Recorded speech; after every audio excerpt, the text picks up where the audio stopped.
Добрый день, друзья! Сегодня я хочу под камеру написать сирень, размер 50 на 80. Работа быстрая, времени у меня немного сегодня, где-то около 3–3,5 часов на всю работу. Буду писать по текстуре, по фактурной пасте. Наношу свою грунтовку двухкомпонентную. Вот такое количество.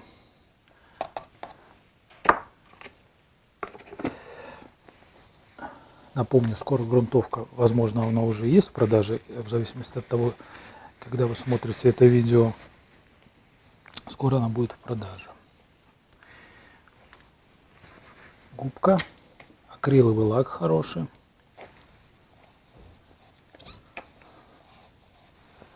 Разносим по всей поверхности полотна.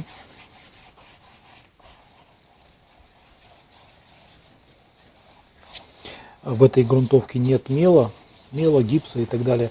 Соответственно, ее не нужно замачивать заранее. Ее можно замочить, то есть смешать два компонента непосредственно перед работой.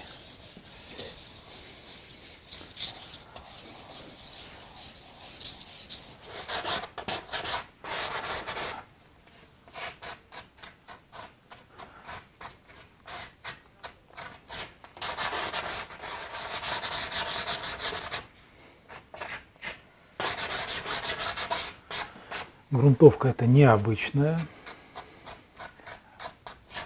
она пористая, как бы.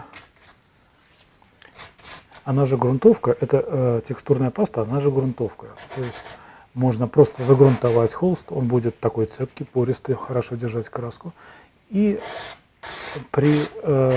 если есть необходимость создать текстуру, она же прекрасно создает текстуру, то есть фактуру под живопись, под задачу. По центру, точнее там, где будут прописаны объекты, нежелательно много фактуры накладывать. По углам, там где фон, вот эту текстуру можно ложить сколько угодно, вплоть до сантиметра толщиной.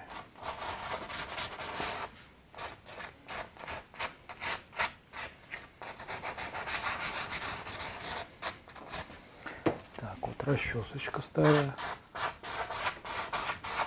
создает вот такие. Сейчас я покажу на камеру.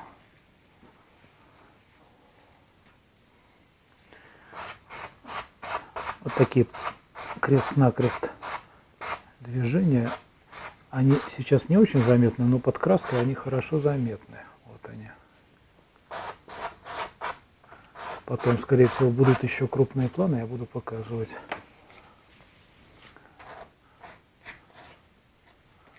Вот нам нужно что-то вот такое, напоминающее штукатурку.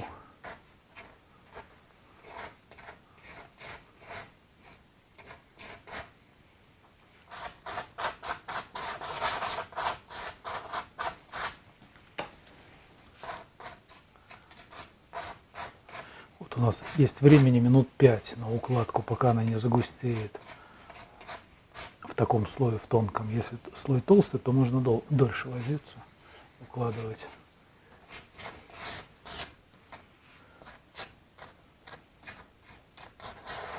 Да, эта текстура хорошо окрашивается акрилом, то есть, соответственно, она могла бы быть цветной.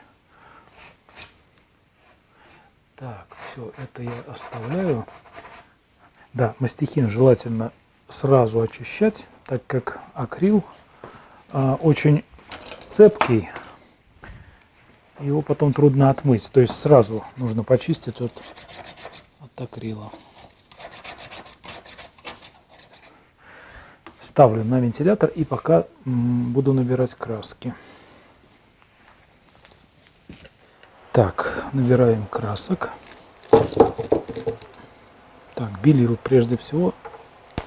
Минимум тюбик уйдет на эту работу. Возможно, даже 2. Если когда быстро работаешь, краска идет очень активно.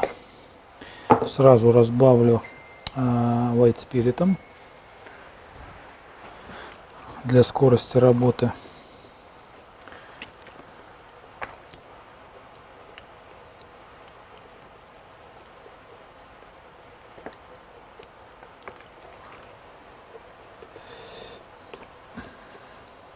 Да, добавлю я еще краски, все равно не пропадет краска. Краска гамовская, белила титановая, недорогая. Относительно недорогая, особенно если оптом брать с магазина завода на Малой Семеновской. Совсем недорого. Что-то в районе 80 рублей за тюбик получается. Белила укрывистые, хорошие.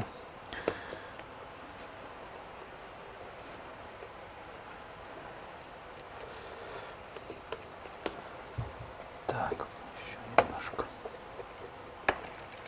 Да, почему White Spirit?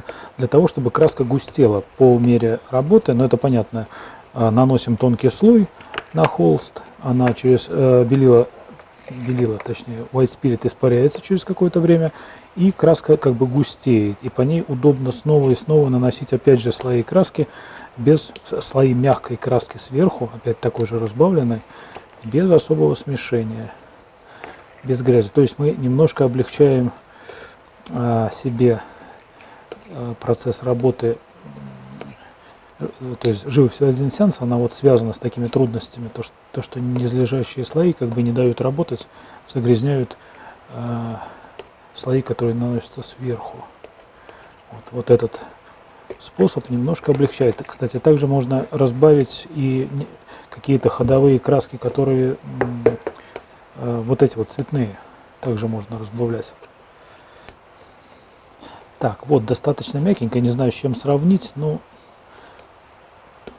что-то напоминающее густую сметану.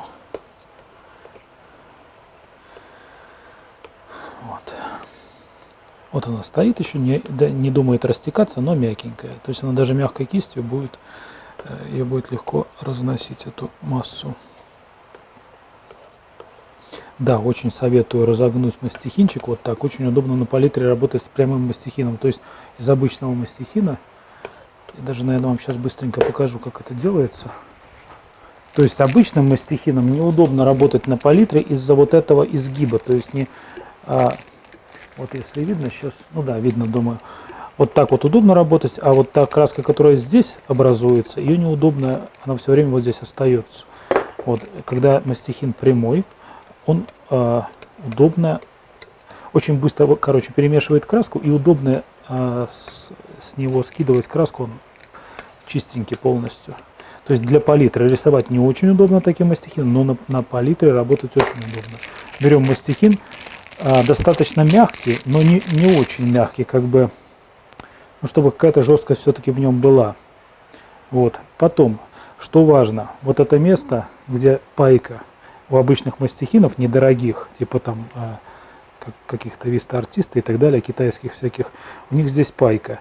У дорогих мастихинов вся деталь сделана из одного куска железа, как бы скована здесь, ковка буквально, вот, то есть монолит. Вот эта пайка, если мы сейчас начнем отгибать вот так, может отскочить. То есть мы берем, вот здесь захватываем хорошими плоскогубцами место пайки, кончик, вот я не знаю, возьмет фокус или нет. Вот, берем вот здесь место пайки, уголочек, и крепко, хорошенько разгибаем. Вот так. Вот. Соскочила. Вот так вот. И выгибаем вот это коленце. Вот так, аккуратненько. Равняем. Здесь можно, кстати, чтобы не было царапин на мастихине, можно обернуть изолентой, замотать, тогда будет гладкий, не оставит царапин на плоскогубце. Так, равняем, смотрим. Так, вот немножко кривовато, здесь можно подстучать молотком, поравнять. Вот. Ну, главное, вот у нас получился вот такой вот ножик. Теперь на палитре им очень удобно работать. Делать замесы всякие именно для палитры нож. Очень рекомендую. Так, дальше. Дальше, что нам еще нужно? Еще нужно какие краски? Так, из коричневых умбра натуральная, наверное. Так, возьму еще. Так, вот и умбру ленинградскую, как более темную краску, также возьму немножко. Дальше кадмий красный, светлый ладога. Может быть, пригодится. Так, травяная зеленая.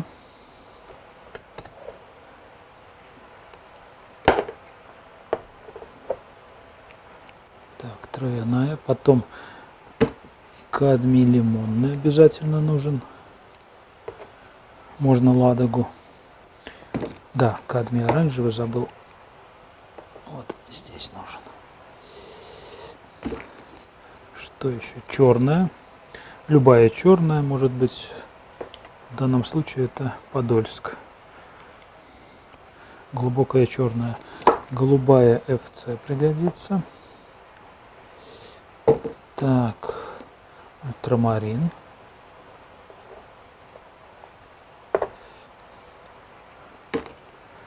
Краплак розовый, прочный.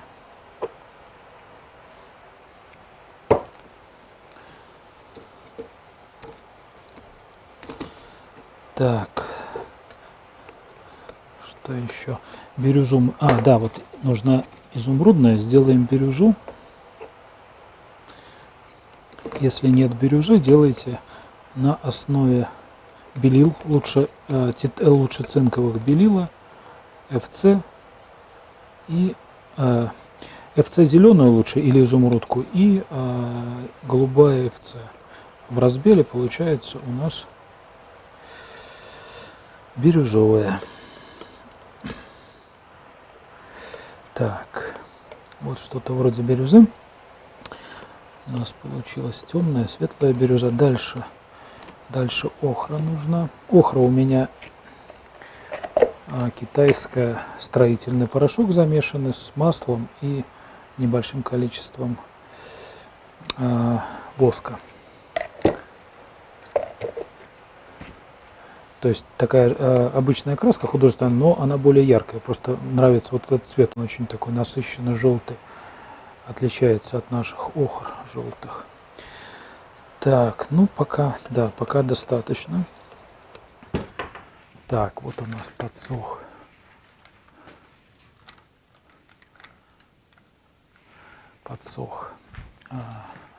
подсохла текстура. Сейчас мы ножом, большим ножиком, снимаем колючки. Правда, не над палитрой. Палитру убираем, иначе посыпется все в краску.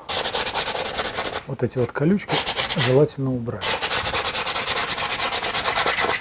Фактура вот эта набирает силу через час с небольшим, уже набрала процентов на 70 прочность. Через сутки максимальная прочность. То есть как камень, причем достаточно гибкий. Ее можно скручивать в рулон.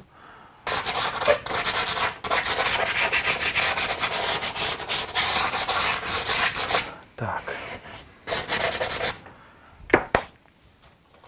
Что теперь? Теперь имприматура. Такая нейтральная. Сейчас я покажу палитру. Так, теперь делаем имприматуру. Также на White Spirit. Делаю ее, наверное, с белилами, чтобы немножко так более-менее пастельная была работа. Белила. Что-то серенькое такое. Вот.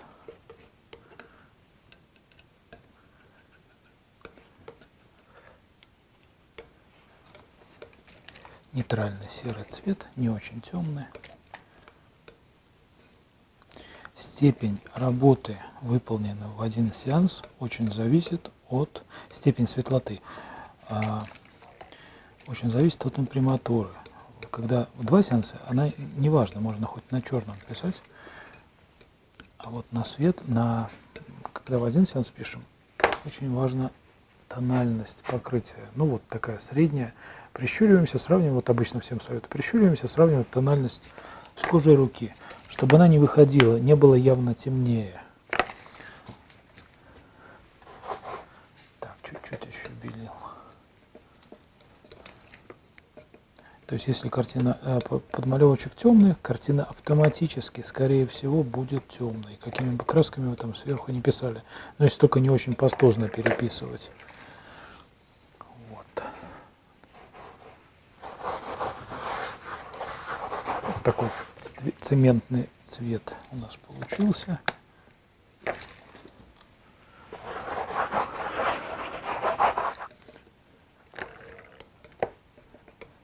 Немножко тороплюсь, просто еще дел полно вечером, и немножко, скорее всего, сумбурная такая будет запись.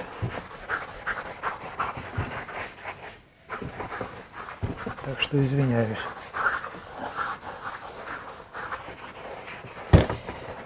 Так, вот имприматура. Сухая, разбавитель выветрится, этот серый оттенок практически не будет влиять. Будет чуть-чуть влиять на верхнюю краску, то есть чуть-чуть смешиваемость будет. Так, убираем грязь вот эту.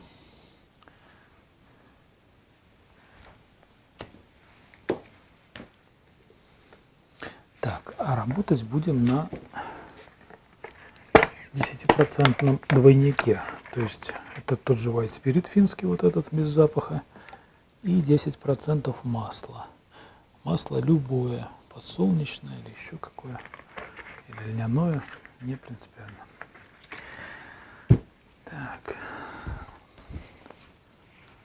Так, теперь, ну какая-то композиция.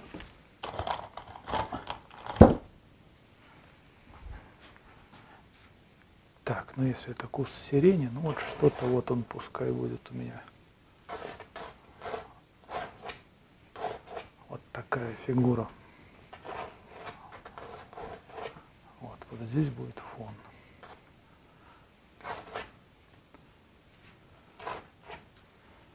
Так. Кисточки. Так, пока работаем обычной щетинкой. Да, что важно. Сейчас нужно сделать колер под фиолетовую сирень. Краплака насыщенности не хватит. Возьмем фиолетовую, розовую, светлую от Сонет. Вот это очень яркая краска. Вот она. Замешаем ее с FC немножко, небольшое количество, тут процентов может быть 5-10, не больше 10 точно, к количеству FC. Сразу можно разбавить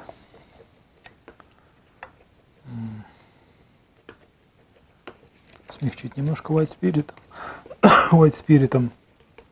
эту массу, этот колер. Так, вот этот цвет яркий очень.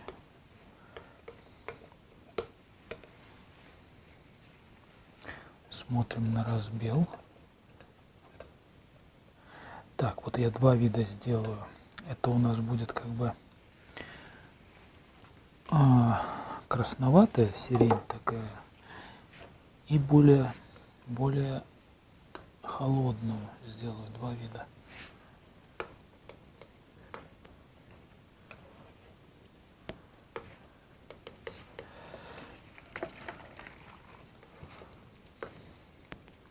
Будет белая сирень,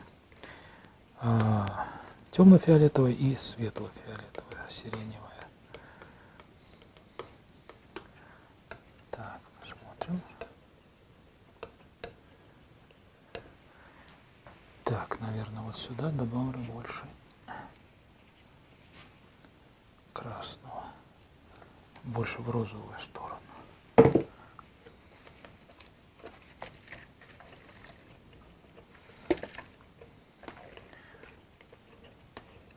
Размягчаю, я уже говорил, для скорости. для удобства работы и для экономии, кстати. Когда краска имеет какую-то разбавленность, мягкость, происходит как бы кисть меньше ее берет, расход краски меньше. Это я просто замечал просто по опыту знаю, когда краску разбавляешь, она меньше расходится. Так, вот один цвет.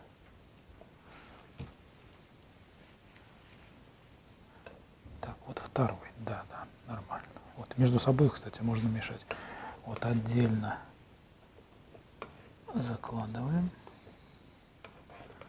Палитра маленькая, советую побольше всем палитру. Это не очень удобно работать.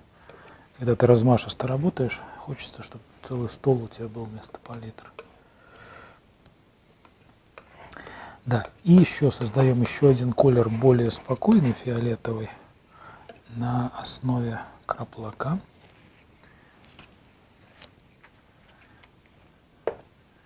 И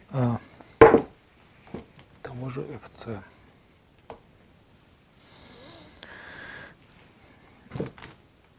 Голубая FC. С ультрамарином мешать нельзя, краплак почернеет. Хотя цвет очень яркий получается, но нельзя. Так, вот, немножко.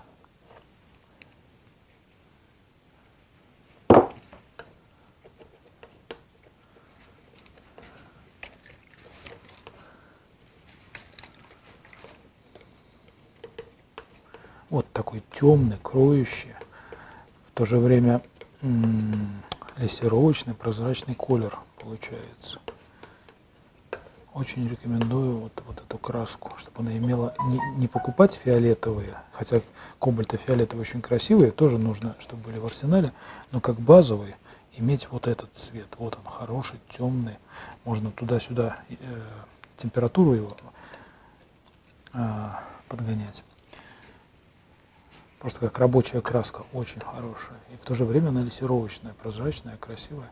Так, вот сюда мы его определим. Теперь,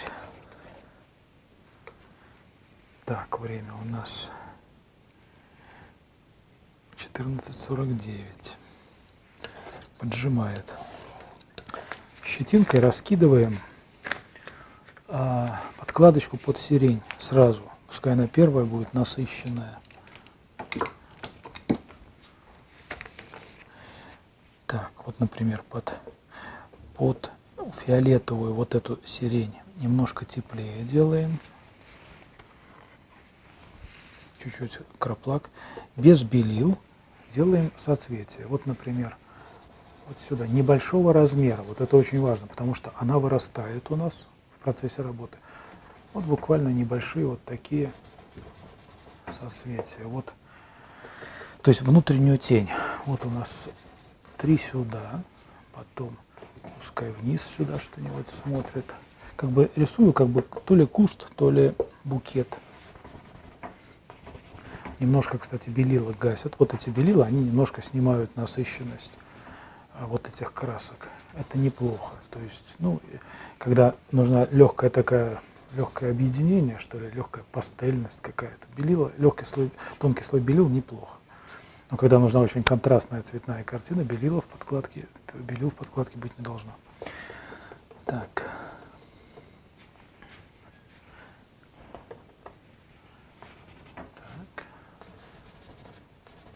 Так, потом под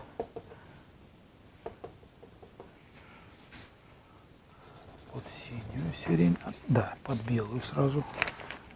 Даже скорее нужно под белую сирень берем на лимоночке, лимонка, немножко сажи, можно травяной даже захватить. Вот такой зеленоватый, с белилами, зеленовато-серый оттенок, не очень темный. Смотрите, очень важно сравнивать напрямую с белилами, ляжет ли белый, хорошо ляжет на вот эту подкладку. Тональность нужно чувствовать. Может ли быть такая вот внутренняя тень? Да, приблизительно вот такая она и будет. Сюда, сюда. Так, пускай ложится вот сюда.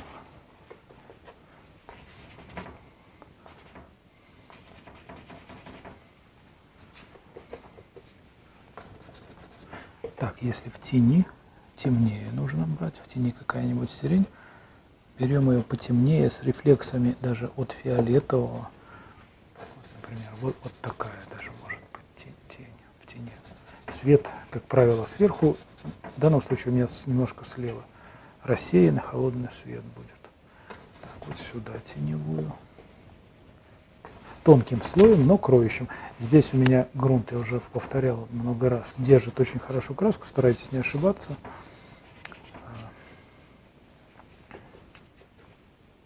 Немножко можно разбавлять, если сухо, слегка разбавляем краску.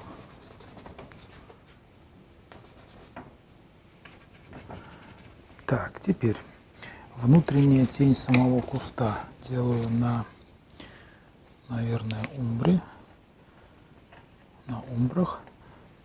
Травяную можно, поскольку там зеленый есть. И вот это очень темный, хотя, вы знаете, нет, нормально. Но не перетемнить, чтобы совсем уже черно не было. Да, вот так вот немножко белила помогают имприматуры. Она еще не подсохла, не успела подсохнуть. Вот не очень темные такие пятнышки, зеленовато-коричневые. Местами можно взять темнее. Вот пару мест можно взять глубоких, вот таких, через умбру ленинградскую. Вот сюда, сюда. Особенно это полезно на контрастах где-то с белым, с белой сиренью. Вот так вот сюда. Все остальное будет немножко светлее. Можно высветлять какими-то светлыми красками. Так.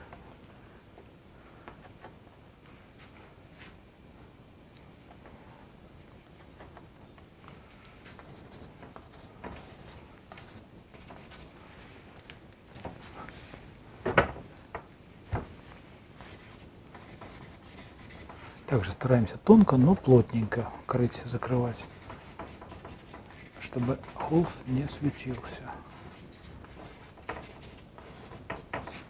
Да, красные оттенки сюда в зеленый хорошо.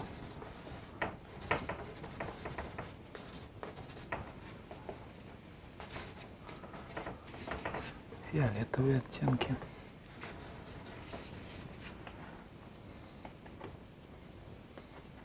Белила не нужны, повторяюсь, это очень важно. Нам хватит вот этих белил.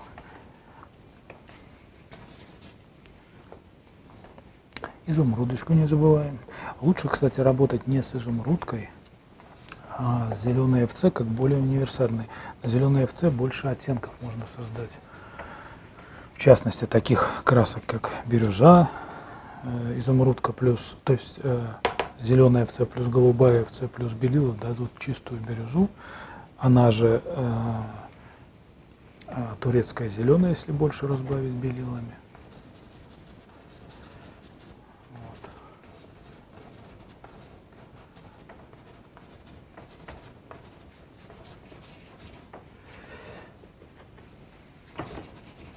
То есть та же изумрудка — это составная краска.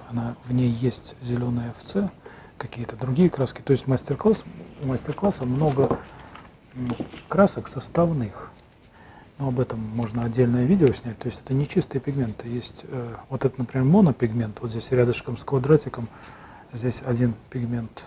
А есть составные до 4 до 5 пигментов в одной краске.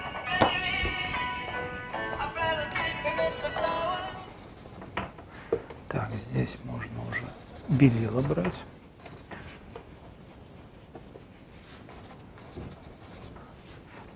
Смотрим, чтобы не было очень темно. Вот. Тоже вот, когда слишком большие контрасты в работе, не очень хорошо.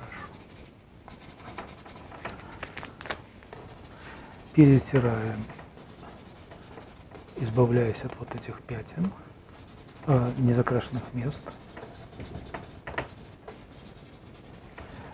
Краски теперь уже между собой могут перемешиваться. Это не страшно. Почему? Потому что вот этот грунт, я уже говорил, он очень хорошо держит краску.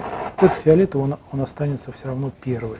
Вот этот белесо-зеленый такой оттенок, он тоже первым останется. Вот грунт хорошо держит краску, так что можно смело немножко перетирать. мы достанем всегда вот этот оттенок снизу.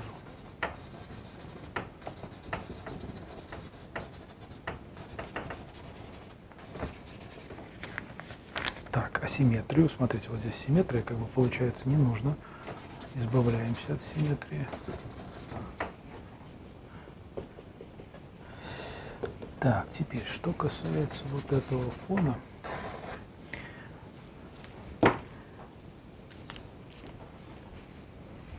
Берем, наверное, строительную кисточку вот такого плана и делаем штриховкой, набираем цвет то ли неба, то ли чего. Сейчас что-нибудь типа королевской голубой сделаем. Вот, кстати, к вопросу о составных красках. Королевская голубая, вот она хорошая краска, очень сейчас покажу ее. Вот она. Красивая очень, ну, достаточно дорогая, относительно дорогая. Она составная, это ультрамарин и белила. Белила цинковые, кстати. Ну, можно и на титане смешать. Вот берем немножко белил, берем ультрамарин. Это светлый ультрамарин, по-моему, нужен средний. Сейчас даже сравню, что это получается у нас.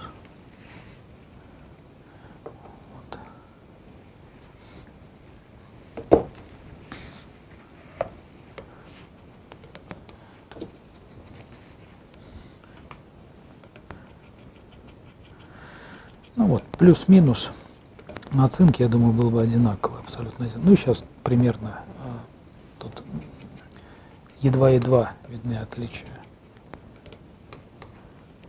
Вот, соответственно, вот эта краска, вот этот колер получается дешевле, чем колер покупной, именно королевская голубая, потому что титановая белила дешевая краска, ультрамарин тоже недорогой, а вот это в тюбике, по-моему, под 300 рублей она стоит, эта краска. Да, точно так же можно делать, например, такая же составная краска, турецкая зеленая, это как светло-бирюзовая, чистая. Ее можно смешать через голубую ФЦ, зеленую ФЦ и белила, лучше цинковые. В определенных пропорциях получается вот такая вот прекрасная краска, и дешевле намного. Вот. То есть умеете читать составы. Вот, кстати, травяная зеленая, это также PG, пигмент Green 8 и пигмент Yellow 83. Ну, две составных краски, зеленая и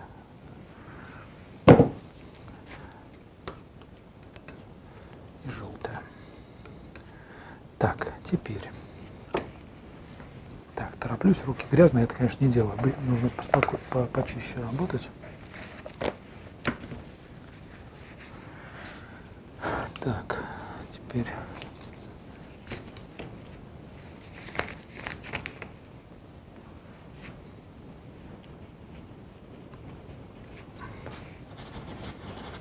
Теперь наштриховываю фон.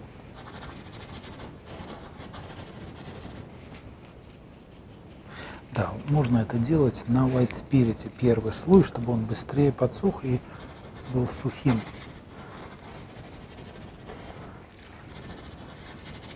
Вот здесь не обязательно полностью крыть, перекрывать полотно, вот эта серая имприматура, она тоже может как цементное основание немножко оставаться где-то.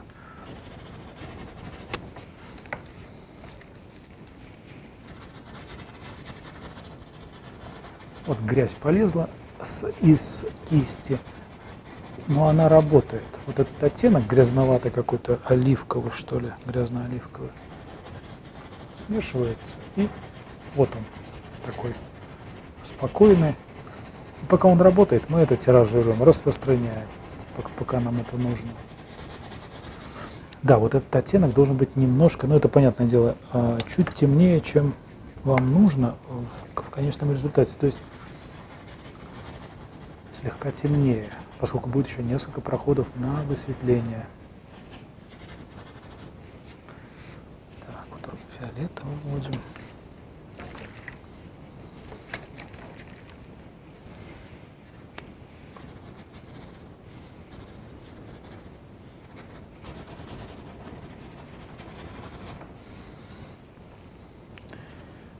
Оливковый делаем.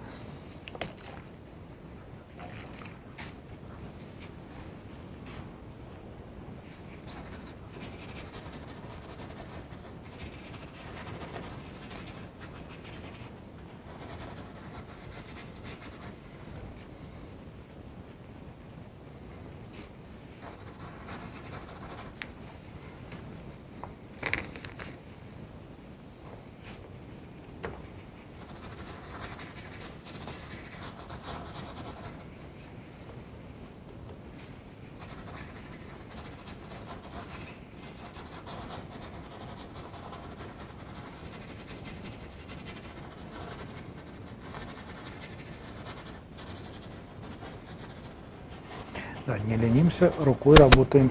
Вот так движение, вот так движение, вот так, чтобы не было штриховки такой очевидной полосатости.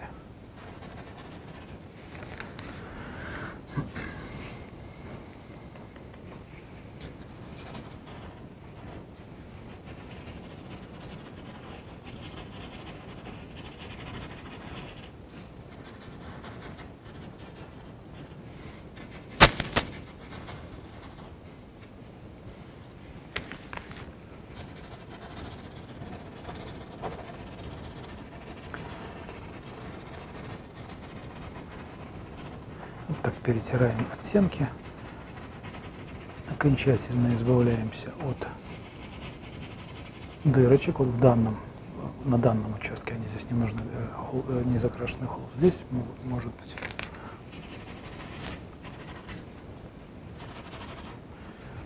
Берем мастихинчики.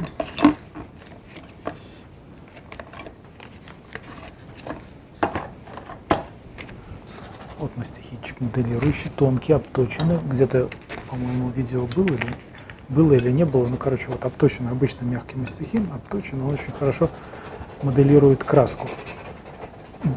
Будь она здесь, пока ее нету, тонкий слой. Сейчас я покажу на видео поближе. Вот краски пока что здесь мало. Вот. Этот мастихин им очень удобно делать укладку такую сложную, поскольку он узенький, и можно хоть линии чертить, хоть что-то еще делать. Есть еще, уже сейчас покажу. Вот совсем шильца.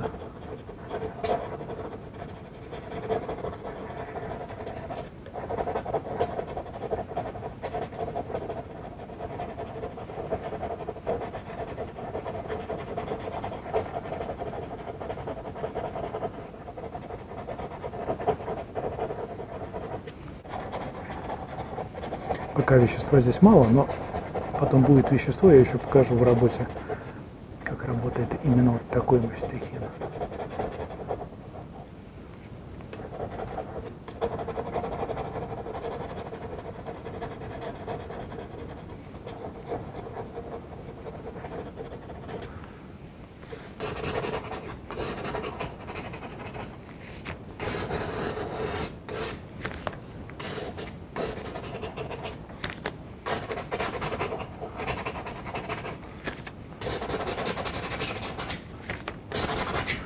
Убираем излишки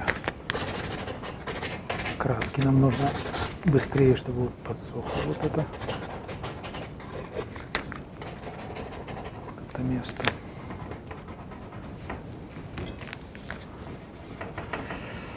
Так, теперь можно немножко положить фиолетовый в разбеле поверху, немного по левой стороне желательно, по левой стороне, как бы по свету, точнее. Здесь.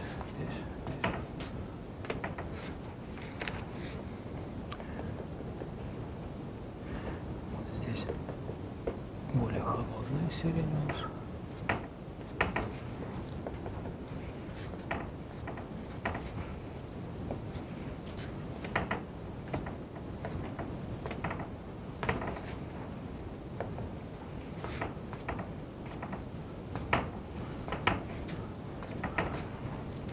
Таким слоем приличным, то есть, не очень толстая краска, но чтобы она была.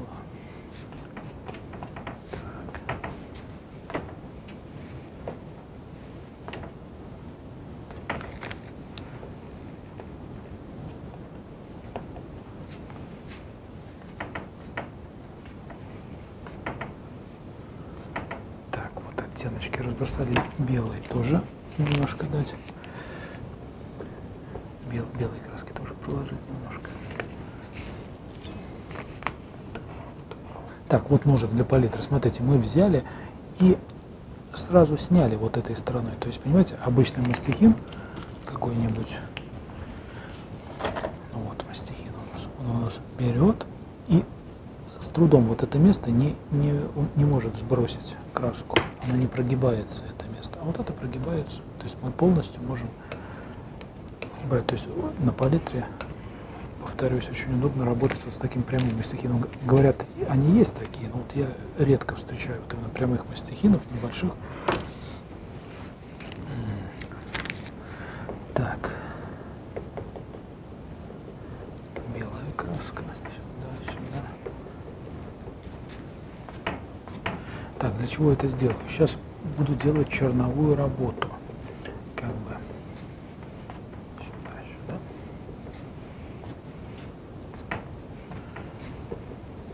Повторюсь, художники ленивые, но изобретательные обычно. И вот сейчас черновую работу хочется сделать поскорее. То есть берем валик, где-то я уже показывал, как его сделать. Сейчас, возможно, я вставлю кусочек, как он делается. Вот валик, так видно, нет? Вот он. Вот. Старый валик обычно для обоев, для укатывания обоев. Вот они такие резиновые продаются в районе там 100 рублей, 120. Можно пассатижами выщипать и обрезать, если он очень широкий. Теперь берем тряпку под руку и начинаем, ну, например, фиолетовую. Смотрите, нам нужно разнести, как бы сделать черновую работу, то есть сделать множественность чего-то, вот укладочки. Можно это делать тряпкой, можно делать там какой-то рваной кистью, еще чем-то. Как вариант, вот такой валик. Правда, смотрите, всегда нужно вытирать, заходить со светлой краски на темную, не наоборот, и вытирать. Вот. Зашли, поработали немножко на темное, растянули краску, вытерли. Сейчас я это поближе покажу.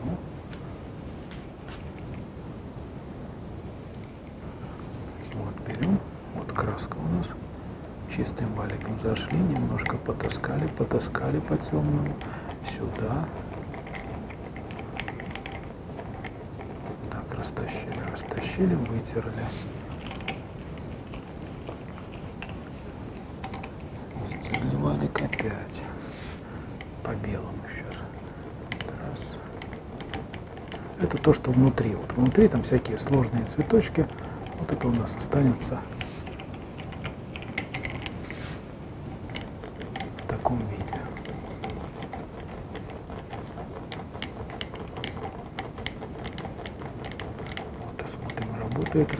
Работает. Смотрите, чтобы грязи не было. Все, перестало работать. Вытираем. Здесь. Так, растаскиваем.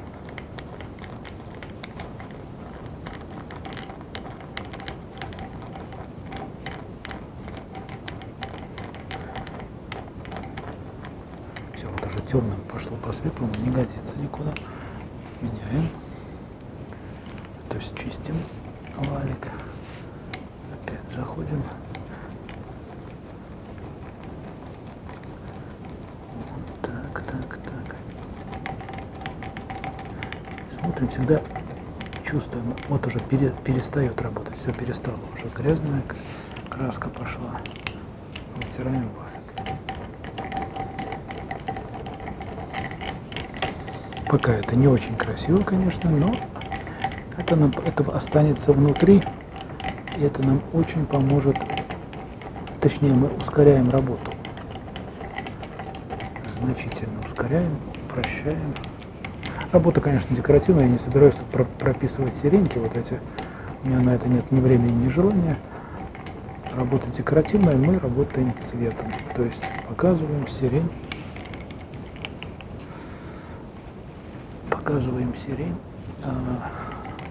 Рисуем сирень цветом, то есть краской.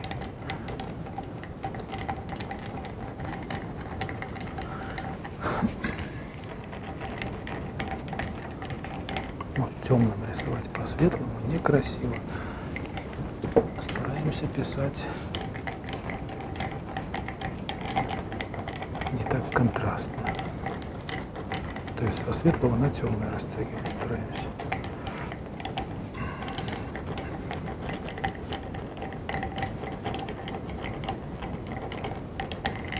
Так, теперь черновую работу сделали, снимаем излишки краски. Аккуратненько.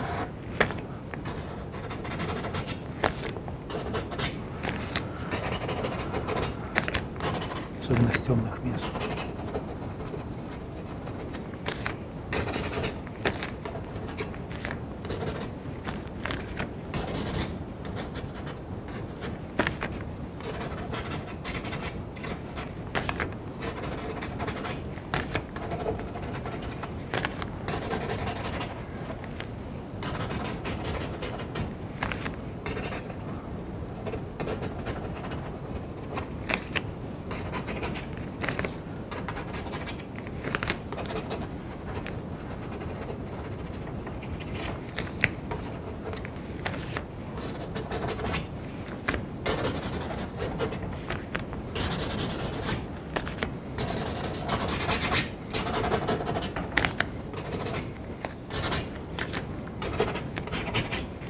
Так, вот что у нас получилось. Достаточно что-то темное пока что.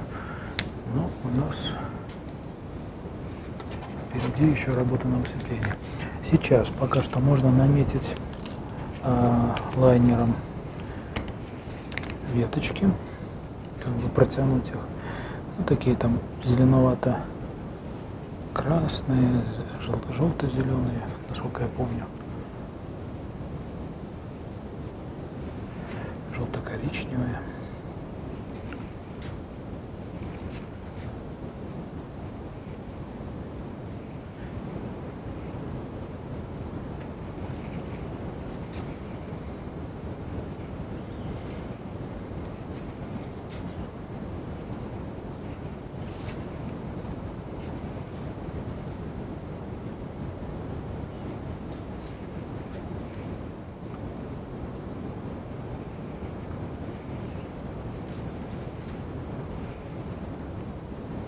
То есть я стараюсь как бы нарисовать намек на куст сиреневый или букет, скорее всего, в пространстве какого-то.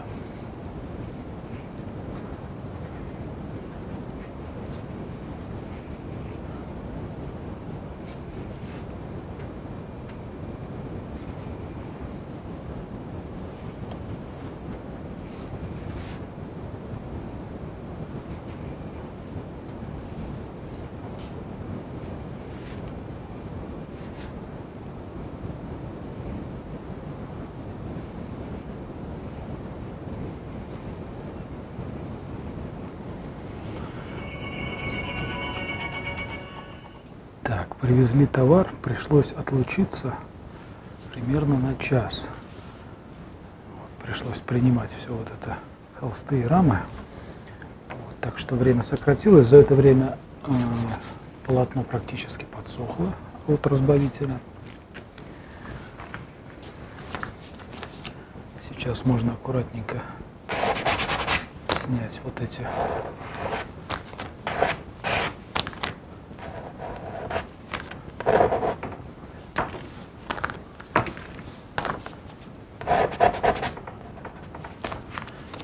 краску.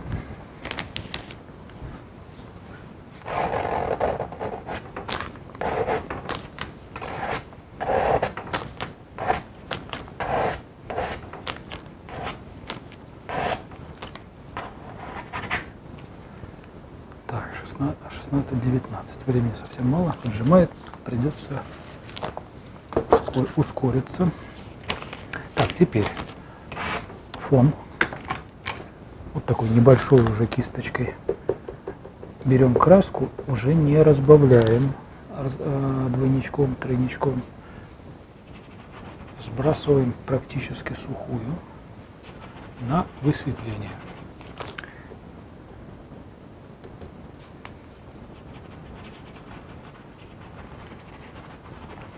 То есть усложняем текстуры, усложняем фон, усложняем, как бы создаем такую атмосферу необычную.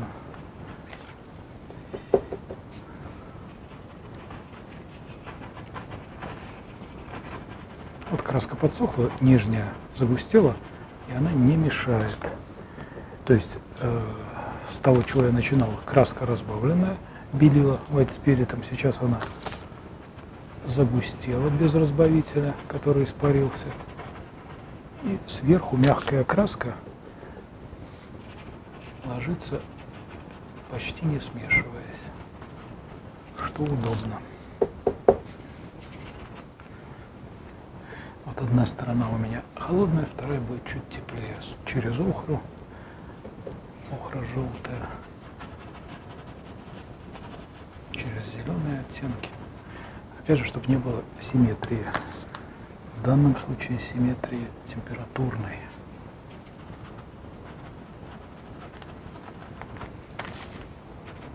Краски немного на кисти. Совсем немного.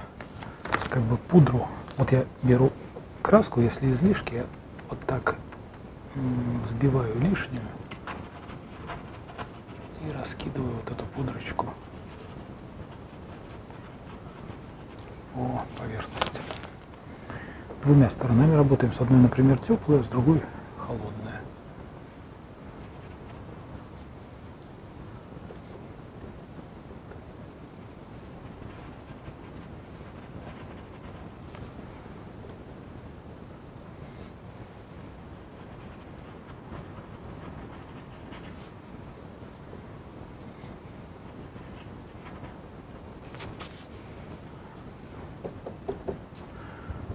Показываю несколько, здесь должно быть несколько температур, несколько оттенков. Вот холодный, более теплый, еще более теплый, вот нейтральный какой-нибудь. То есть в несколько оттенков.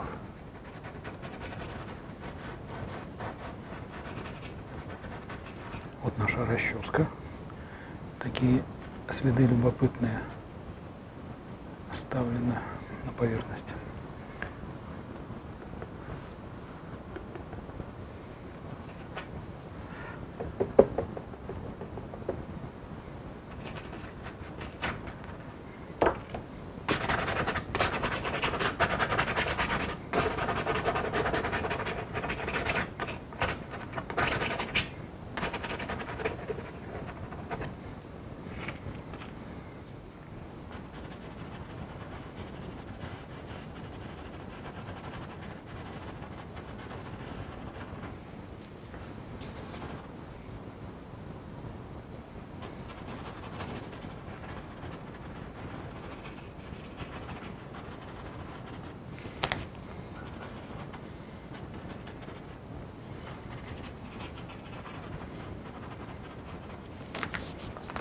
Так вот сухой кистью отжатой можно доуложить, дотереть немножко, снять какую-то жесткость, если имеется.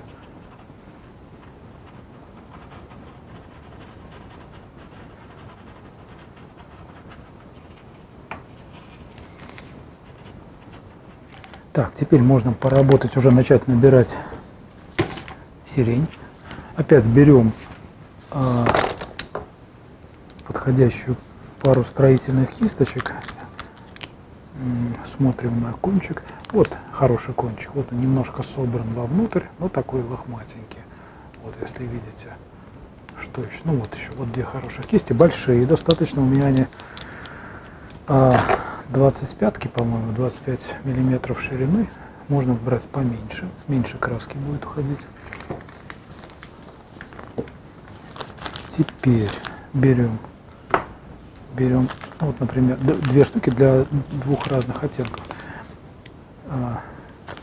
Берем фиолетовую нашу, уже в разбеле, и кладем. Да, краски уже должно быть, смотрите, для полутени немного. Краску можно разбавлять. Сейчас возьму на камеру. Вот фиолетовая. Берем полутень. Сначала почти без белил. Немножко белил. И наносим вот полутеневые, как бы. Вот такие с прокрутиком. Не вот так. Так будет заштампованность. А немножко вот так вот прокручивая кисть. То есть полутень — это немного светлее, чем тень. световые, но еще не бликующие. Смотрите, главное не забить полностью текстуру. И полутень должна видняться, и внутренняя тень. И уже, смотрите, уже световые, немножко смотрим на левую сторону. Верхние и левые стороны соцветий подчеркиваем. То есть преимущество может быть немножко и на внутренней стороне, на нижней, как бы пробивающий свет соцветия загореться, но преимущественно на верхнюю левую часть. То есть мы рисуем объем, даем объем, не забываем. Вот. Немного телодвижений таких не забиваем, чтобы не запестрило. Просто с белилами разбавляем. Тут уже можно брать погуще краску. Может быть, выпуклый достаточно.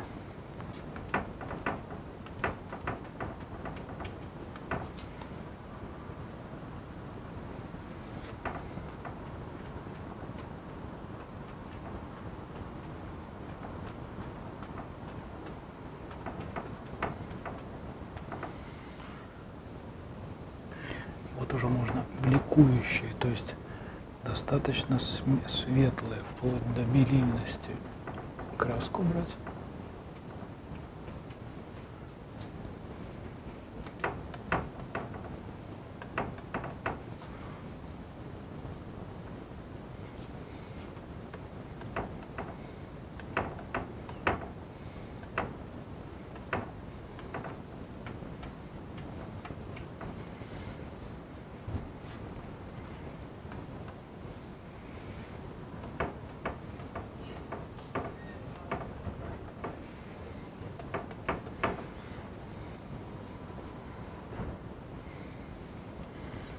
По левой части.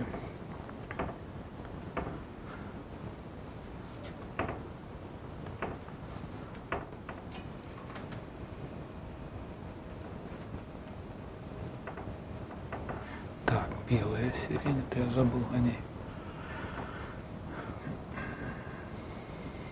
Другой кистью берем белую. Вот, и теперь посветлее.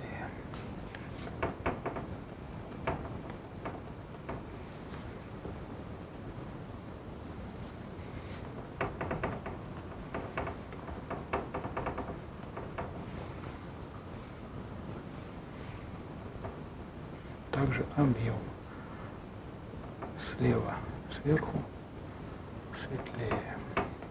И вращение. Не забываем. Сразу несколько нужно помнить, несколько моментов важных. Об объеме, о цвете, о чистоте цвета, о заштампованности. Сразу помнить, как у нас выглядит ветка сирени, соцветия, точнее, как бы стараться повторить ее, не забивать внутреннюю тень, ну и так далее. Много моментов таких, которые нужно помнить. Не торопитесь.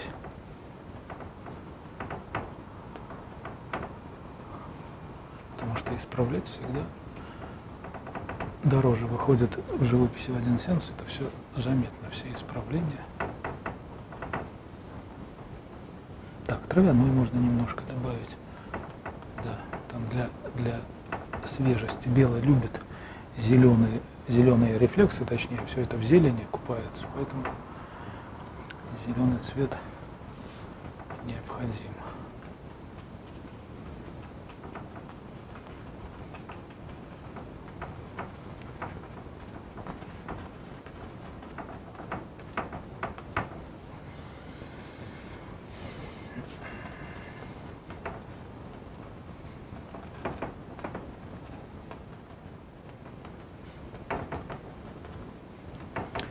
Теперь, смотрите, я немножко начинаю перетаптывать между собой. Вот здесь момент такой важный. Я хочу переносить оттенки с одного соцветия на другой, рефлексы, так сказать. Вот здесь очень внимательно относимся к чистоте оттенка. Как только пошла грязь, сразу меняем, вытираем и работаем, уже берем чистую краску. Опять же, следим, чтобы наши соцветия не разрослись вот в такие ветки. Потом, ну, опять же, тень не забываем, объем не забываем, внутреннюю тень не забиваем. Помним о гармоничности какой-то. То есть смотрим на картину сразу, на все полотно целиком. Смотрим на симметрию, точнее, да, на симметрию, чтобы не было какой-то симметрии. То есть помним сразу несколько вещей. Это не просто, это как для начинающего, это как, вот я часто пример такой говорю, как научиться сразу на механике, на машине с механической коробкой передач. То есть там нужно сразу несколько процессов контролировать. 3 педали, руль, коробку передач, собственно, зеркала и так далее. Все очень не просто сразу, но потом привыкаешь. То же самое здесь. Уже на каком-то этапе ты забываешь. Ты думаешь о чем-то одном, например, о гармоничности, а все остальное мозг, рука делает как бы с учетом объема, с учетом там, ну, с учетом всего опыта по совокупности. Это приходит достаточно быстро. Так, дальше. Теперь нужен зеленый. Вот уже листья нужны какие-то, намек на листья. Сейчас, секундочку, вот еще здесь перенесу. То есть нам не нужны, вот чтобы вот это было фиолетовое, вот это розовое. Нам нужны рефлексы, чтобы живопись была достаточно сложной.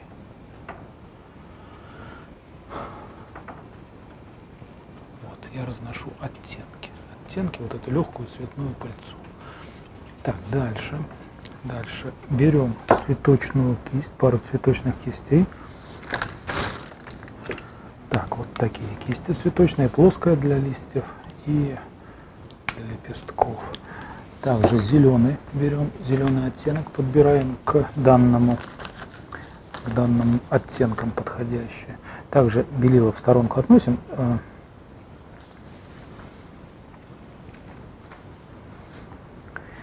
Вот, белила берем для зеленого. И мешаем зеленый. Также очень жидко. Здесь нужно разбавлять краску жиденько.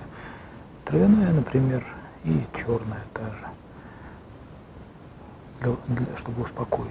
Зеленый, черный, как универсальный такой.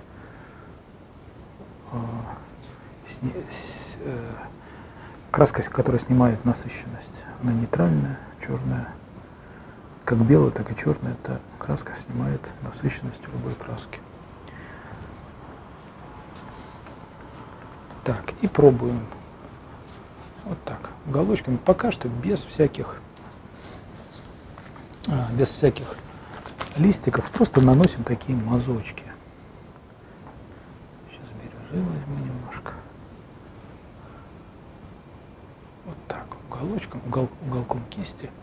Намек на внутренние какие-то зеленые объекты. Уголочек желательно, да, точно так же, как и пион, пишем любую зелень с градиентом. То есть на одной стороне мазка должна быть более светлая краска. Автоматически мозг воспринимает это за объем. Вот, если видите, вот он как бы он вогнут становится.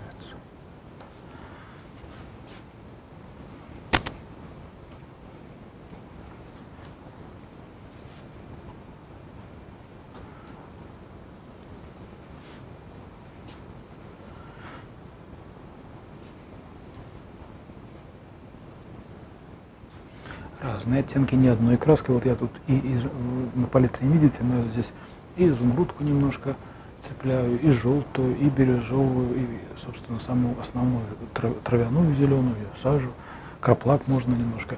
То есть, чтобы они были разными. Вот эти вот ударчики, разные зеленые оттенки. Так, 1-2 листика можно прописать. Вот берем ромбик, закладываем туда зеленую краску. Также делим на 2 половинки, на темную, на светлую. И обычно я вот такой овальной кистью я собираю по направлению прожилок как бы.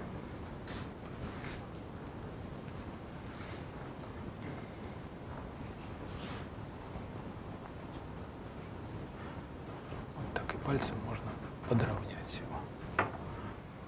Как бы намек на листик. Торец ему зажечь.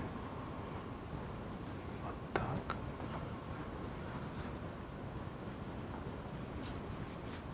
Да, у кого есть мои кисти, вот она немножко разваливается иногда от старости. Вот это очень старая кисть, вот она немножко разваливается. Советую просто взять в краску, вымазать, то есть промокнуть хорошо, собрать форму и прогреть. 150 градусов примерно нужно. Над газом, там, над строительным феном и так далее. Приблизительно 150 градусов. Ну, главное не сжечь ее. Она начнет гореть примерно при 200-250 градусах. Вот. То есть обычная химическая как бы завивка, она заново собирается, и вот такого уже не происходит. Она хорошо пишет. Об этом есть видео у меня, как придать форму кистям. Вот. И не забывайте, что даже новая кисть, она может вот так делать, если в ней недостаточно вещества. В кисть держит вакуум. То есть, когда она пропитана разбавителем, маслом, краской, она держится крепко. То есть там вакуум как бы создается. Как только мало вещества, она может быть вот немножко вот такая. Это касается любых кистей мягких. Вот. Так что это нужно иметь в виду. Так. Разные оттенки, повторяюсь, вносим для разнообразия, для живописности.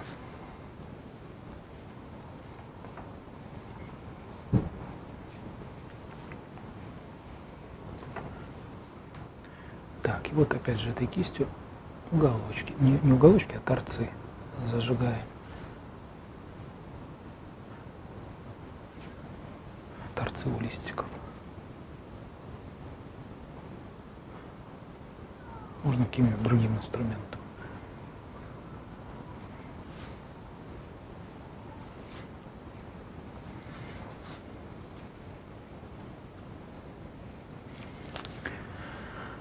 По краям, по углам точнее, деталировка небольшая. Желательно, чтобы не было тут листьев, чего-то такого значимого. Желательно всю информацию собирать в центральной части. Картина у нас декоративная. У декоративных работ есть свои законы какие-то. То есть нам нужно собрать цветное пятно к центру. Не нужно каких-то асимметрий, телодвижений каких-то, динамик. Это просто организованное цветное пятно. Вот.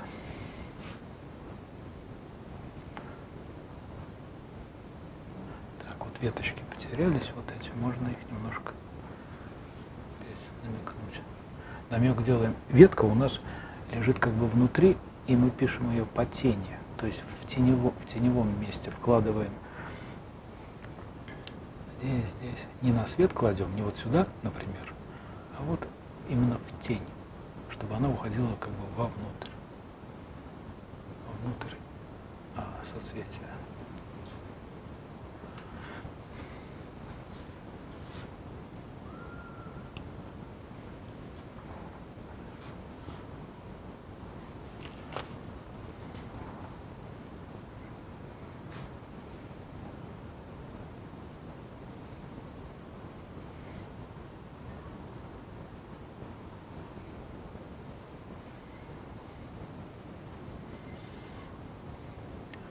Теневые места закладываем.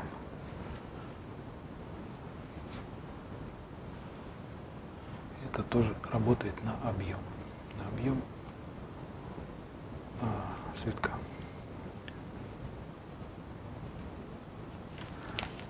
Так, вот прошлись немножко по букету, потемнел немножко фон. Ну, то есть, потому что высветлилась средняя часть, как бы на контрасте потемнел. Значит, сейчас будем проходить опять по фону до нужной степени тональной разницы. Так, вот здесь прям чистым травяной даже собираю. Травяная у нас яркая, теплая. Вот. Так, можно несколько листиков сформировать.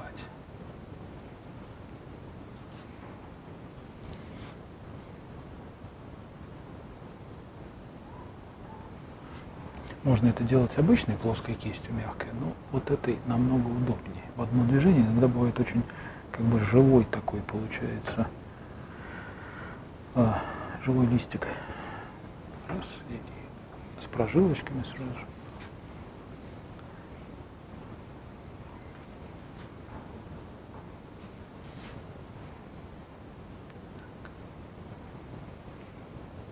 Да, смотрите, еще такой момент небольшой. Не делаем все из центра. Вот так и хочется делать. И все цветы из центра, да еще и листики, чтобы они все торчали. Нет, нам нужно... И в природе не бывает такое, даже в букете так не бывает. То есть иногда какой-нибудь листик да, в противовес. А тем более, если мы куст рисуем, там будет все вот как-то так, ну и вот так вот движение, так, сложное. Так что не забываем и немножко, вот я тут немного забылся, все вот у меня немножко, все объекты смотрят из центра. Немножко это нужно ломать, как-то постараться. Да, с листом можно работать многократно, то есть вот мы раз формируем, добавляем вещество с листиком.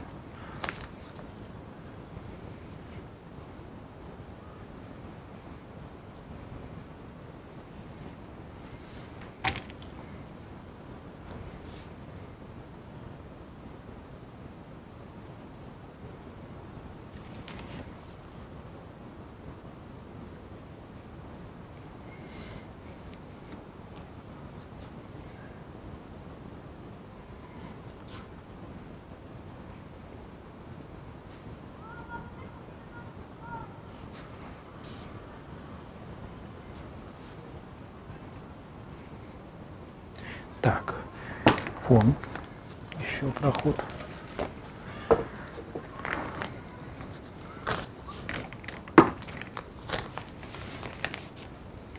Да, можно вот так каким-нибудь инструментом, карандашиком, например, прожилочки порисовать.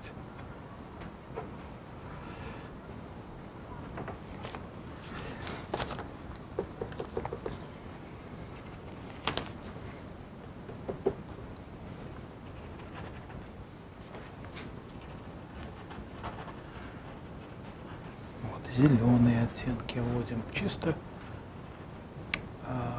импровизируем, смотрим, что подходит такого рода картины, по крайней мере, я сравниваю как вот рождение музыки какой-то, просто она вот это вот собранная, то есть уже набранная, она диктует свое.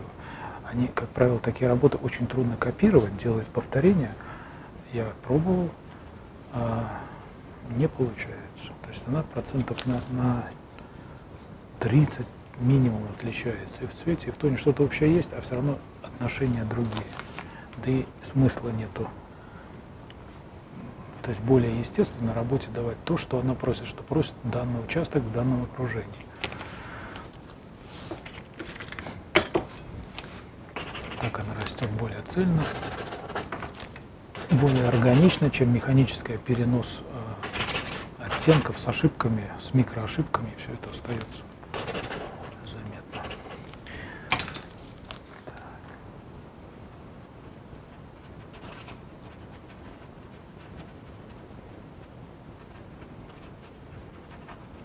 На высветление не забываем.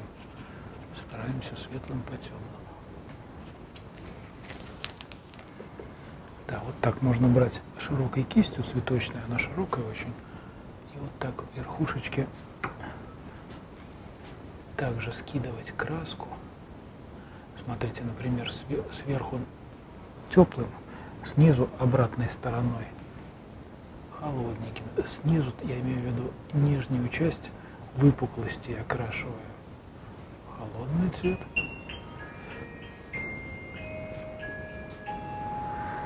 Сверху другой температурой. Без давления кисть лежит, сбрасываем вот так вот густую краску на подсохшую подкладочку уже.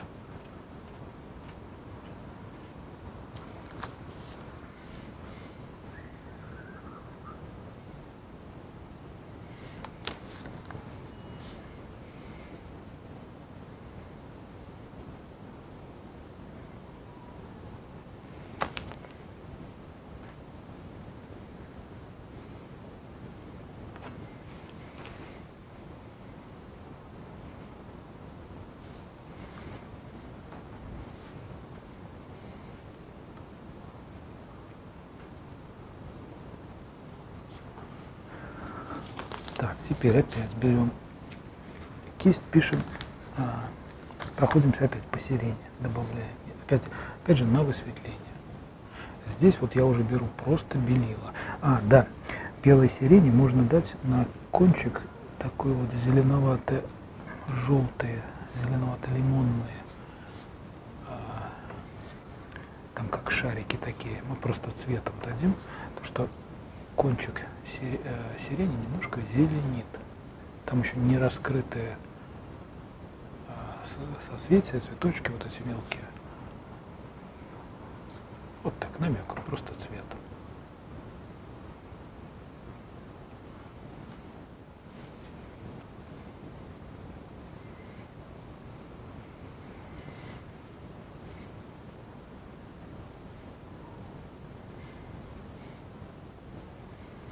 Ну и просто сбрасываем хорошую краску там, где этого просит поверхность.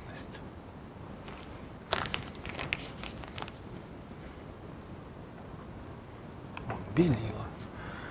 Поскольку здесь можно ложить чистое белило. Почему?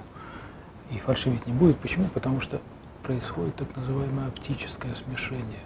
Вот эти пиксели белил, кусочки белил, они рядышком с другим цветом, зеленоватым вот этим вот, они принимают оттенок какой-то, то есть уже не фальшивит. Ну, к тому же краска, кисть тоже не очень чистая, она и как бы не очень получается чистое белило проложить. Они немножко окрашиваются, но сейчас я беру чисто белую краску на кисть.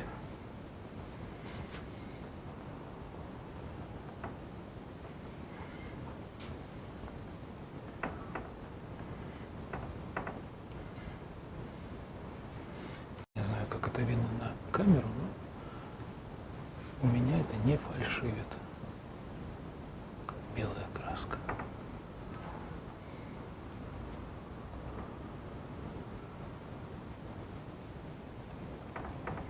Она моментально перетирается с нижней краской, грязца из кисти выходит и принимает нужный тон, не очень светлый.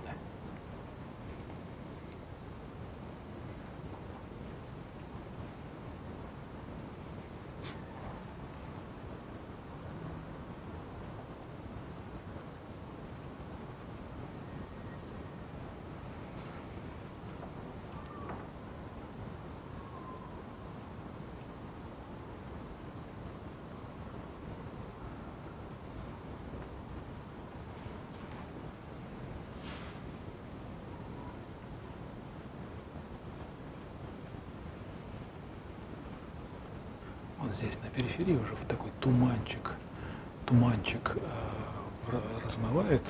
размывается краска. То есть здесь прописывать нежелательно. Вот вся жесткость прописи лучше по центру. Как бы чтобы здесь выхвачен был кусок контрастный, здесь размывался у нас в атмосфере. Уходил. Вот еще светлее проходка. Так, тут помним, не забиваем сделанное, то есть кое-где вот эти почти белые, окрашенные в фиолетовый.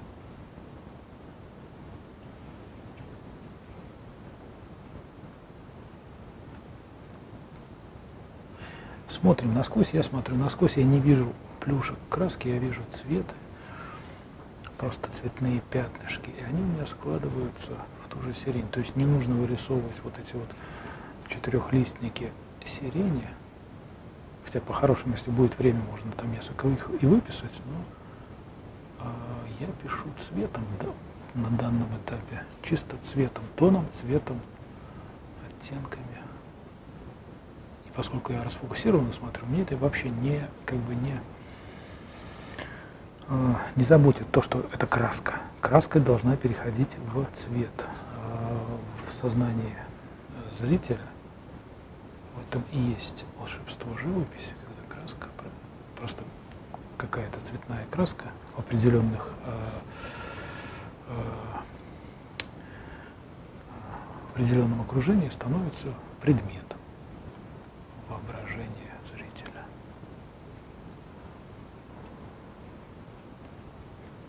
по крайней мере, так устроен импрессионизм, когда краска достаточно цветная переходит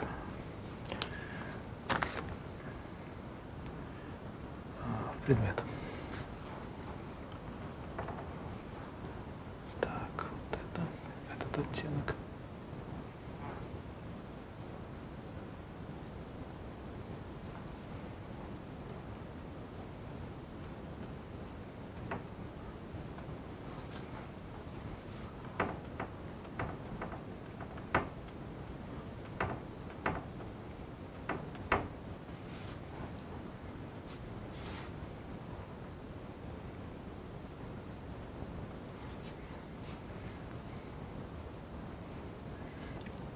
Да, я уже говорил, кисть не отжимаю, пока грязи нет.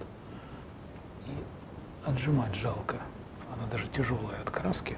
Краски много, ее жалко.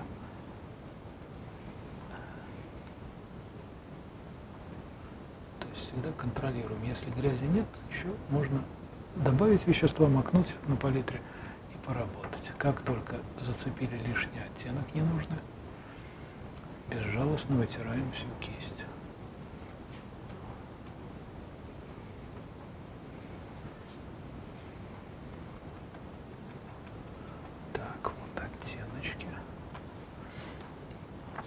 Тут я уже фиолетовый, он у меня немножко подмазался, я его смешал с бело-зеленым. Вот такие более какие-то, не нейтральные, а более неопределенные оттенки, они тоже важны. Нельзя писать все как-то очевидными. Мы не фломастерами пишем, мы пишем живопись.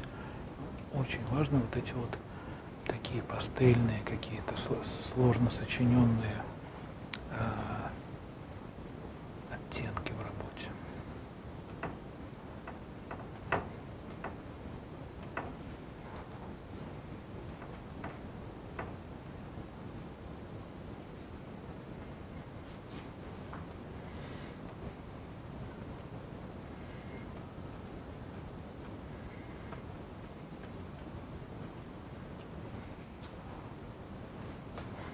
Да, все вот это можно делать с использованием мраморной пасты, конечно. Я просто поленился пасту добавлять.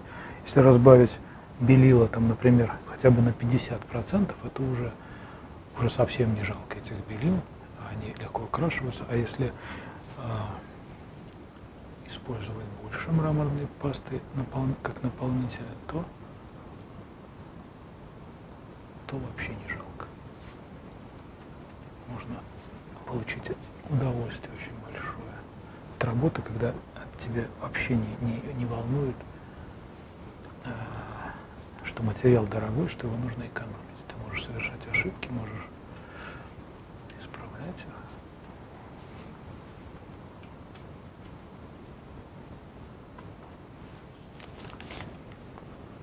Так. Сейчас я одену рамочку, гляну. Их нужно собирать. Картину нужно собирать время от времени рамкой. Вот любую рамочку одеваем, смотрим на впечатление.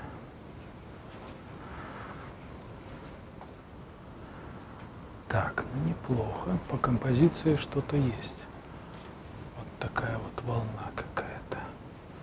Да, волна из сирени. Так, время уже 5:30. По ощущениям, прошло чистого времени около 2 часов.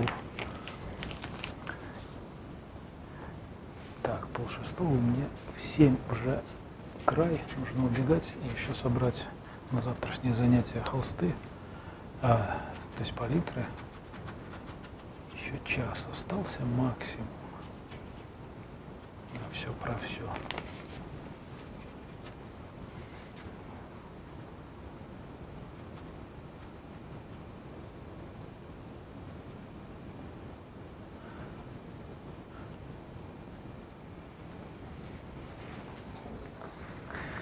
Так, сел. Теперь можно немножко мягкой кистью, круглой, ну да, обычной круглой кисточкой, немножко повзбивать краску. Можно брать разбавленную, можно тут два варианта. Есть Можно вот то, что есть, пораздавить, можно разбавить краску. В данном случае я просто белила разбавляю очень жиденько. И как бы намек на соцветие вот такими коротенькими движениями. Крест-накрест. Можно вырисовать крестики вот эти. Никто не запрещает. Но вот я просто позбиваю вот эту жестковатость, легкую жесткость краски, контрастность. Вот, или фиолетовый. Сейчас покажу. Вот, разбавляем жиденько краску. И вот так, раз-раз, крест-накрест. Коротенькими движениями. Можно вообще просто зацепить разбавитель. И вот так. Он будет растворять немножко краску. И давать вот такие оттеночки.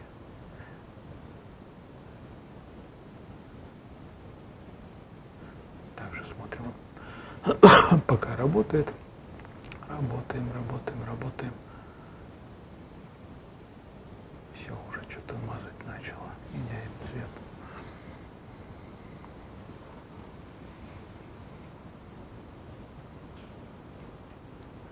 Вот так. Особенно, кстати, на теневых полезно это делать, на контрастах, вот здесь вот, на темноте, на темных местах.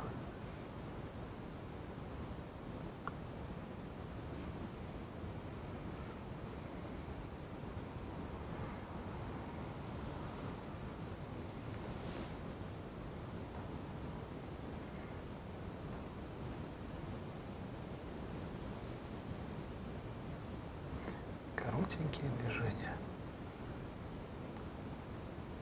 Кисть, напомню, мягенькая должна быть, она не должна царапать краску вот эту, она как бы поверху рядышком должна работать.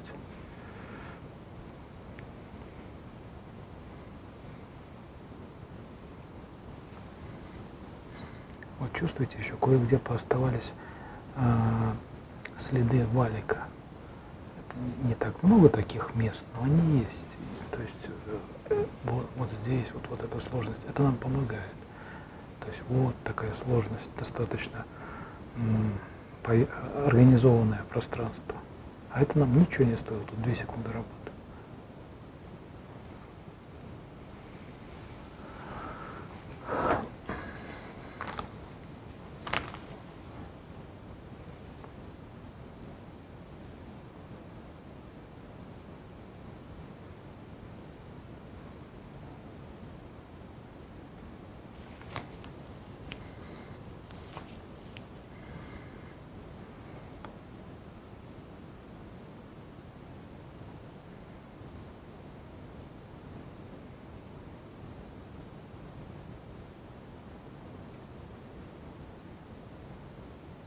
Да, вот забираем излишки краски и также можно перетаскивать с места на место. Это можно делать и на стихину, можно делать даже силиконовыми всякими кисточками. Также немножко вот так порезать. Да, вот у нас же грунт держит первую краску, но спокойно можем добывать. Вот если забили немножко участок краской, вот в данном случае вот здесь забито, мы спокойно можем сковырнуть и достать не белый холст, а вот именно ту краску, которая держит этот грунт. Вот это одно из таких очень больших преимуществ данных грунтов, то что они держат краску. Вот забито место, добываем темноту, контрастность повышаем. Так, вот помягче немножко. Это обыкновенные силиконовые карандашики, такие за 600 рублей набор продается. Вещь полезная.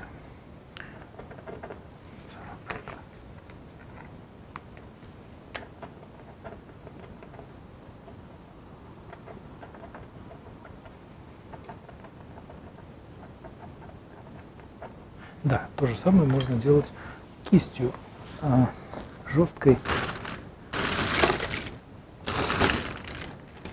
ну, какого-нибудь такого плана. Кисточки есть коротенькие, жесткие.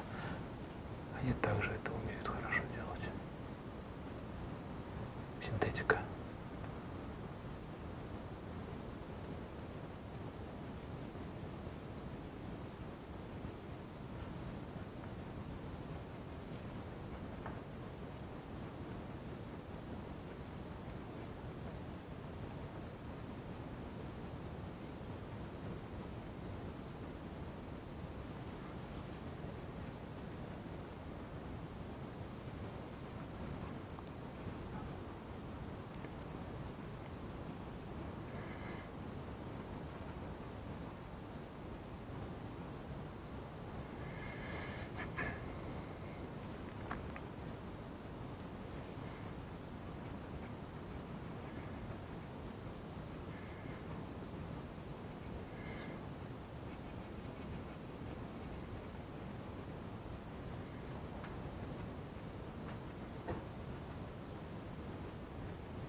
Даже по фону можно вот так, такие движения, не знаю, видно, не видно. Вот оно, краску забираем с фиолетового на зеленый, зеленого на фиолетовый. И тем самым пространство потихонечку и организуется, начинает дышать.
Так, сейчас я уже хочу расписаться. Вот здесь нужен, я расписываюсь там, где зеленый обычно красным, ну, как дополнительным цветом. Он уже нужен как бы для, ну, вообще для цветовой композиции, что ли. Так.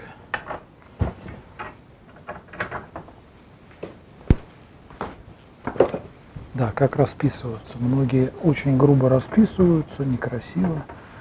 Роспись, подпись точнее, ну, это, во-первых, композиционную силу имеет. И нельзя как бы, ну, нежелательно расписываться как бы так небрежно. Это как бы выдает и отношение к работе такое вот.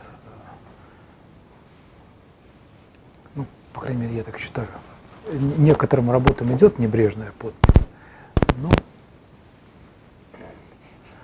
вот так вытираю немножко, отжимаю, точнее, от краски, подсушиваю чуть место,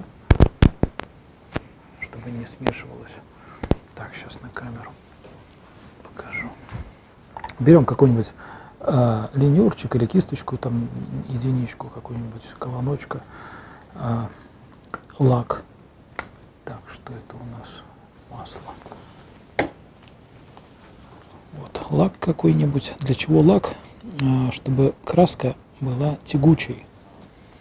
То есть как бы она тянулась на обычном разбавителе, на тройнике даже, сухо краска рвется, она как бы сухо кладется. А на лаке, на чистом, вот так вот берем, ну, такую жиденькую сметанку, тянуть, жидкость такую делаем, вот она тянется.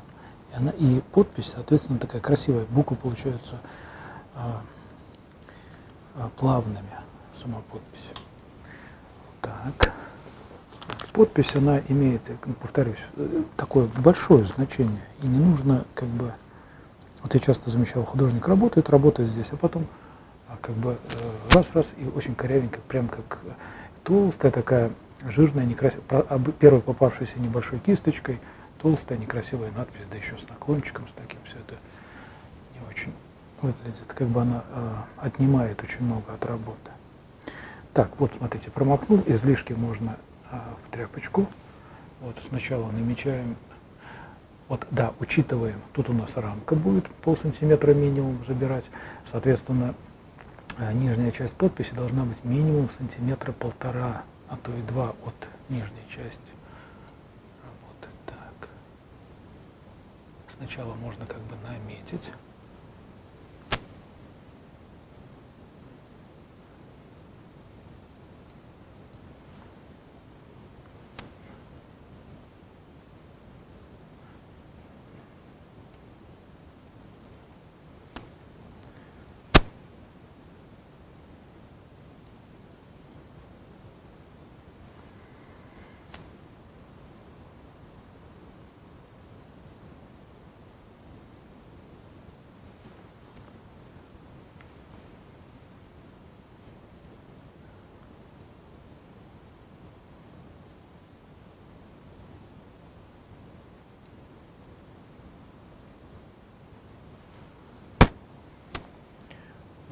Вот, 18. Наметили. Теперь разрабатываем. Можно прям выпуклые делать места подписи, если это нужно. Сейчас можно спокойненько. Все это занимает 2 минуты. Вот. А уже ты показал уважение к сделанному. Несмотря на то, что тут 2 часа работы, но все равно я работал как бы с напряжением, с уважением к, например, к покупателю, к зрителю. Вот.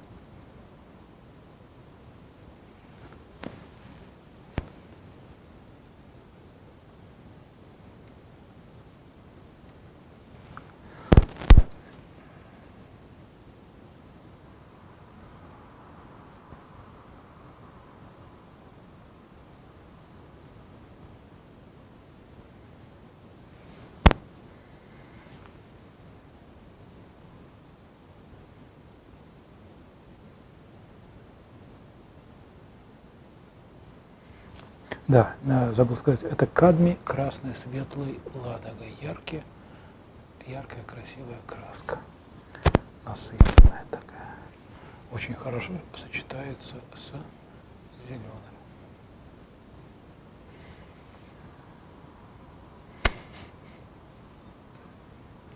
Все, 3 минуты и более-менее симпатичная подпись. Вот. Рекомендую. Кисточку, кстати, можно потоньше, конечно, это толстоватая кисточка. Да, и сразу отмываем в какой-нибудь краске или в масле, чтобы она не подсохла. Моментально лак испортит кисточку.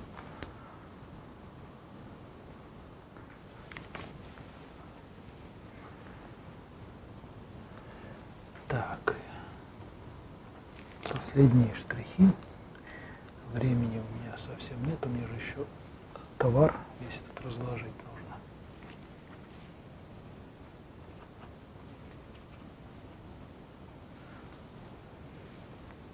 Вот я, возможно, еще пройдусь по ней, по этой работе, через пару деньков.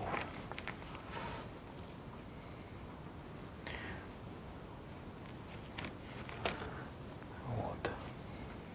Если пройдусь, то это будет дополнительный кусочек видео в конце. Если его не было, значит, работа меня устроила.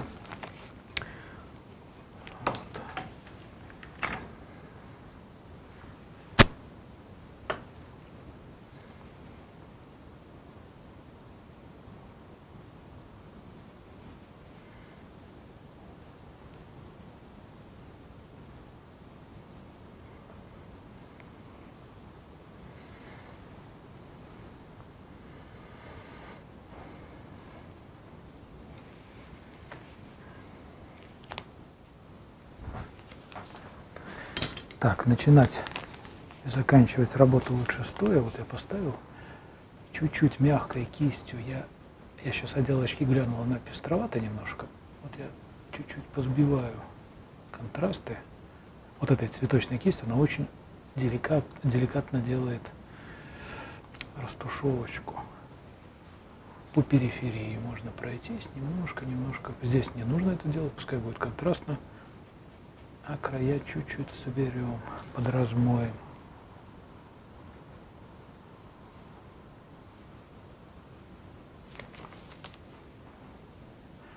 Так, ну на сегодня все, уже тут портить немножко начал. Это признак того, что или устал, или картина уже не хочет этого. Не хочет, чтобы ты с ней работал. Так, завтра свежим взглядом гляну. Ну а на сегодня на всякий случай прощаюсь. Все, удачи, счастливо.